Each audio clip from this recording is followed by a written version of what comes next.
ఉన్న బంగారాన్ని విడిపించి ఆ రోజు ఆన్లైన్ రేటుకే మేము కొంటాం. Sharma gold company. నమస్తే, వెల్కమ్ టు సుమన్ టీవీ. నేను మీ యామిని. ప్రస్తుతం మనతో ఉన్నారు ప్రముఖ ఆధ్యాత్మికవేత్త, ప్రముఖ జ్యోతిష వాస్తు పండితులు సుభాష్ శర్మ గారు ఉన్నారు. గురుగారితో మనం మాట్లాడదాం. నమస్కారం గురుగారు. శ్రీమాత్రే నమః. గురుగారు, మనకి ఏప్రిల్ 8వ తారీఖున సూర్యగ్రహణం ఏర్పడుతుంది అన్నారండి. అంటే అది కూడా మనకి అమావాస్య రోజు వస్తుంది. ఇప్పుడు భారతదేశంలోనే అసలు మనకి వర్తిస్తుందా లేదా, అలానే అతిపెద్ద సూర్యగ్రహణం అంటున్నారు. అసలు కొంచెం తెలియచేయండి. తప్పకుండా తెలియజేస్తారమ్మా. ముందుగా ప్రేక్షకులందరికీ శ్రీమాత్రే నమః, శ్రీ గురుభ్యో నమః. జ్ఞాని నామ్నపి చేతాంసి దేవి భగవతి హిసా బలాయ కృష్ణమోహాయ మహామాయ ప్రయశ్చతి. మానవుని జీవితంలో తమను తాము ఉద్ధరింపజేసుకోవడానికి కొన్ని అదృష్ట ఘడియలు, అదృష్ట యోగములు అనేటటువంటివి కొన్ని జీవితంలో వస్తూ ఉంటాయి.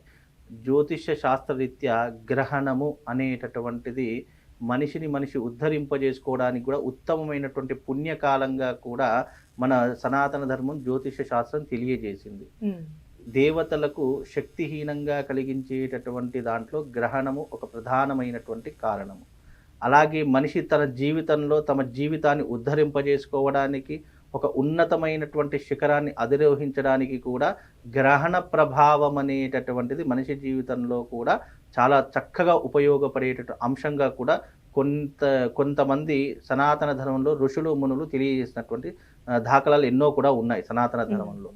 అలాగే దేవుడి యొక్క శక్తి క్షీణిస్తుంది అని అన్నప్పుడు మానవుడు తాను చేసేటటువంటి జప తప హోమాదులకు ఎన్నో రకాలైనటువంటి శక్తి సామర్థ్యాలు కూడుకొని ఉన్నటువంటిదే గ్రహణ రోజులు చేసేటటువంటి యాగము కానీ, జపము కానీ, స్నాన విధి కానీ, అలాగే హోమ విధి కానీ, ఇవన్నీ కూడా మన సనాతన ధర్మంలో గ్రహణం రోజు ఆచరించవలసినటువంటి పద్ధతులు అని చెప్పారు. అయితే మనకు నిజానికి గ్రహణ స్పర్శాకాలం అనేటటువంటిది, గ్రహణ కాలం అనేటటువంటిది భారతదేశంలో మనకు లేదు. ఇవి ఉన్నటువంటి స్థానం కెనడా, మెక్సికో, యుఎస్ఏ అలాంటి దేశాలలో ఈ యొక్క గ్రహణ ప్రభావం అనేటటువంటిది ఏర్పడుతూ ఉంటుంది. ఇది సంపూర్ణమైనటువంటి రాహుగ్రస్త సూర్యగ్రహణంగా నిర్ణయించడం జరిగింది. ఈ సంవత్సరంలో ఆయా దేశాల్లో అతిపెద్ద సూర్యగ్రహణంగా చెప్పదగినటువంటి ఏకైక గ్రహణము ఈ రాహుగ్రస్త సంపూర్ణ సూర్యగ్రహణము. ఆ దేశంలో ఉన్నటువంటి వారు తప్పకుండా ఈ నియమాలను పాటించాలి. అంటే ఎందుకండి ప్రత్యేకత ఈసారి సూర్యగ్రహణానికి? ఇంకోటి ఏంటంటే ఈ సూర్యగ్రహణం కూడా సోమవారము సోమవతి అమావాస్య రోజు రావడం అనేటటువంటిది చాలా విశేషం.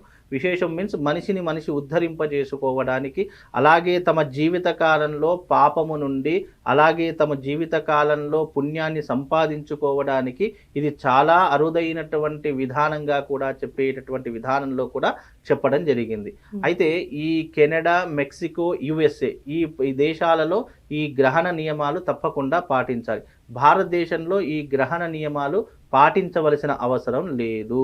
ఎందుకు మీన్స్ మన భారతదేశంలో గ్రహణం కనిపించదు కాబట్టి మనం పాటించవలసిన అవసరం లేదు. కాకపోతే ఈ యొక్క సంవత్సరంలో అతిపెద్ద సూర్యగ్రహణము ఈ యొక్క రాహుగ్రస్త సూర్యగ్రహణం. ఇది దాదాపు 9 గంటల 20 నిమిషాలకు, అంటే 8వ తారీఖు రోజున 9 గంటల 20 నిమిషాలకు ప్రారంభమయ్యి 9వ తారీఖు అర్ధరాత్రి 2 గంటల వరకు ఉన్నటువంటి గ్రహణం, దాదాపుగా 5 గంటల పాటు ఏర్పడేటటువంటి అతిపెద్ద గ్రహణంగా సూచించడం జరిగింది. అయితే గ్రహణ నియమాలు ఎలా ఉంటాయంటే ఆయా దేశాలలో కూడా మన హిందువులు ఉంటారు, మన భారతీయులు ఉంటారు, సనాతన ధర్మం పాటించేటటువంటి వాళ్ళు ఉంటారు. కాబట్టి అలాంటి వారు, ముఖ్యంగా గర్భిణీ స్త్రీలు ఇలాంటి నియమాలను పాటించడం జరుగుతుంది. కనుక ముఖ్యంగా ఈ రాహుగ్రస్త సూర్యగ్రహణం గురించి కూడా సనాతన ధర్మం ఏం చెప్పారు అంటే ఇది దాదాపుగా 5 గంటల పాటు ఉండేటటువంటి అతిపెద్ద సూర్యగ్రహణంగా నిర్దేశించబడింది. అయితే దీని స్పర్శాకాలం వచ్చేసి 8వ తారీఖు 4వ నెల మనకు 2024 8వ తారీఖు 9 గంటలకు ప్రారంభమవుతుంది. 9 గంటల నుండి మనకు మోక్షకాలం ఎండ్ ఆఫ్ ది డే ఎప్పుడు అని అంటే గనక 9వ తారీఖు రోజున అర్ధరాత్రి 2 గంటలకు ఈ గ్రహణ కాలం అనేటటువంటిది ముగుస్తుంది. అయితే ఈ గ్రహణ కాలంలో ఏ రాశుల వారు ఈ యొక్క గ్రహణ నియమాలు పాటించాలి అని అంటే గనక మీనము, మేషము, సింహము, ధనస్సు ఈ రాసుల వారికి అధమ ఫలితము. అంటే ఈ రాసుల వారు తప్పకుండా ఆ గ్రహణ సమయంలో హోమాది క్రతువులు చేయించుకోవాలి. అంటే ఆయా దేశాలలో వాళ్ళకు అనుకూలంగా లేకపోతే గనక మాకు ఫోన్ చేస్తే ఆ రోజున గ్రహణ సమయంలో అర్ధరాత్రి ఈ యొక్క అరిష్ట నివారణ తంత్ర యాగం అనేటటువంటిది కొనసాగుతూ ఉంటుంది.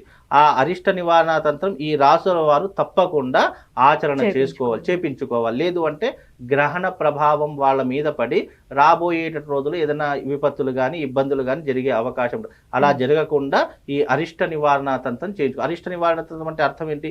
అరిష్టాలను దూరం చేసేటటువంటిది అని అర్థము.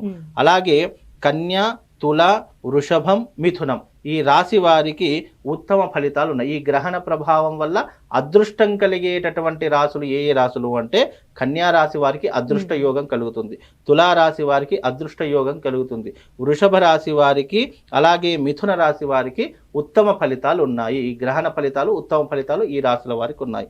అలాగే కర్కాటకము, కుంభము, వృశ్చికము, మకరము ఈ రాశుల వారికి మధ్యమ ఫలితాలు ఉన్నాయి. కనుక ఆ రోజున ఏ ఏ రాశుల వారు ఈ అరిష్ట నివారణ తంత్ర యాగం చేసుకోవాలి అని అంటే గనక మీనరాశి వారు చేసుకోవాలి, మేషరాశి వారు చేసుకోవాలి, అలాగే సింహరాశి వారు, ధనుసు రాశి వారు చేసుకోవాలి, అలాగే కర్కాటకము, కుంభము, వృశ్చికము, మకరము ఈ రాశుల వారు తప్పకుండా ఆ రోజున అరిష్ట నివారణ తంత్రం చేసుకోవాలి. ఆ దేశంలో ఉన్నటువంటి వాళ్ళు చేసుకోలేరు కాబట్టి వాళ్ళ గోత్రనామాలు, సంకల్పము, దానికి సరిపడానటువంటి పూజా వస్తువులకు సంబంధించినటువంటి వస్తువులు పంపిస్తే వాళ్ళు ఇక్కడ మనం హోమం చేయడానికి అనుకూలంగా ఉంటూ ఉంటుంది. అయితే ఈ గ్రహణ సమయం అనేటటువంటి గర్భిణీ స్త్రీలకు చాలా విశేషంగా చెప్పడం జరిగింది. ఎప్పుడైతే ఆయా దేశాల్లో గర్భిణీలు ఉంటారో లేదు ఆ సమయంలో అక్కడ ఉన్నటువంటి వాళ్ళకు ఇలాంటి నియమాలు తెలియవో ఇలాంటి వీడియోలు వచ్చినప్పుడు ఏ సమయంలో నియమాలు పాటించాలి అనేటటువంటి అంశం కూడా తెలియజేశారు. వాళ్ళు 8వ తారీఖు రోజున దాదాపుగా ఉదయము 4 గంటల నుండి భోజనాది క్రతువులు పూర్తి చేసుకోవాలి. అలాగే గర్భిణీ స్త్రీలకు ఎగ్జంప్షన్ ఉంటుంది. వీళ్ళు సాయంకాలము అంటే సాయంకాలము 5-6 గంటల వరకు భోజనాది క్రతువులు అన్ని కూడా పూర్తి చేసుకోవాలి. ఆ తర్వాత బయటకు వెళ్ళకూడదు, సూర్యుడి కిరణాలు పడకుండా జాగ్రత్త తీసుకోవాలి. అలాగే వీళ్ళు ఒకే దగ్గర కూర్చొని ఉండి దేవతలకు సంబంధించినటువంటి గ్రంథాలు చదవడము లేదా ఏదైనా భగవద్గీత లాంటివి చదవడం, రామాయణం లాంటివి చదవడం చేసుకోవాలి. అటు ఇటు కదలకుండా ఒకే దగ్గర కూర్చోవాలి. అలాగే గర్భిణీ స్త్రీలకు కూడా ఎన్నో రకాలైనటువంటి నియమాలు చెప్పడం జరిగింది. అలాగే ఆ రోజున నీళ్లు తాగడం కానివ్వండి, లేదు అంటే భోజనాది క్రతువులు చేయడం కానివ్వండి, ఏదైనా చిరుతిండ్లు తినడం కానీ ఇలాంటివి అస్సలు చేయకూడదు. గర్భిణి అలా చేస్తే కనుక పుట్టబోయేటటువంటి పిండానికి ఏదైనా ఎఫెక్ట్ జరుగుతుంది అని తెలియజేశారు. అలాగే ఈ యొక్క అరిష్ట నివారణ తంత్ర యాగం కూడా ఈ యొక్క రాసుల వారు తప్పకుండా ఆచరణ చేసుకోవాలి. అలా చేసుకుంటే గ్రహణ ప్రభావం అనేటటువంటిది వాళ్ళ మీద పడకుండా జాగ్రత్త పడడం జరుగుతూ ఉంటుంది. అలాగే ఆ రోజున వెండి సూర్యబింబము అలాగే నాగబింబము ఈ రెండూ కూడా నేతిలో వేసి బ్రాహ్మడికి దానం ఇవ్వడం జరుగుతూ ఉంటుంది. ఆ రకంగా కూడా చేస్తే గ్రహణ దోషం పోతుంది. యాగం చేసుకోలేనటువంటి వారు ఇలా నాగబింబము అలాగే ఒక సూర్యబింబము రెండింటిని కూడా వెండితో చేయించి నేతిలో వేయాలి. అంటే నెయ్యిలో వేసేసి అది బ్రాహ్మడికి దానం ఇస్తే గనక గ్రహణ ప్రభావం అనేటటువంటిది వాళ్ళ మీద పడకుండా ప్రొటెక్షన్ లా ఉంటూ ఉంటుంది. దానికి సరిపడా వస్త్రదానము అలాగే స్వయం పాక దానం కూడా ఇస్తే దీని యొక్క ప్రభావం అనేటటువంటి తగ్గుముఖం పడుతూ ఉంటుందమ్మా.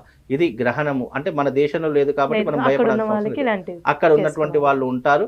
అలాగే ఇక్కడ ఉన్నటువంటి వాళ్ళు ముఖ్యంగా గర్భిణీ స్త్రీలు ఎవరైనా ఉంటే గనక ఆ సమయంలో అంటే సాయంకాలము 4-5 గంటల వరకు ఉన్నటువంటి వాళ్ళు గర్భిణీ స్త్రీలు బయటకు వెళ్లకుండా సూర్యుడి యొక్క కిరణాలు పడకుండా జాగ్రత్త వహిస్తే బాగుంటుందమ్మా. చాలా చక్కగా తెలియజేస్తారండి. ధన్యవాదాలు. శ్రీమాత్రి. సుమన్ టీవీలో మీ పర్సనల్ అండ్ బిజినెస్ ప్రమోషన్స్ కోసం కింది నెంబర్కి కాంటాక్ట్ చేయండి.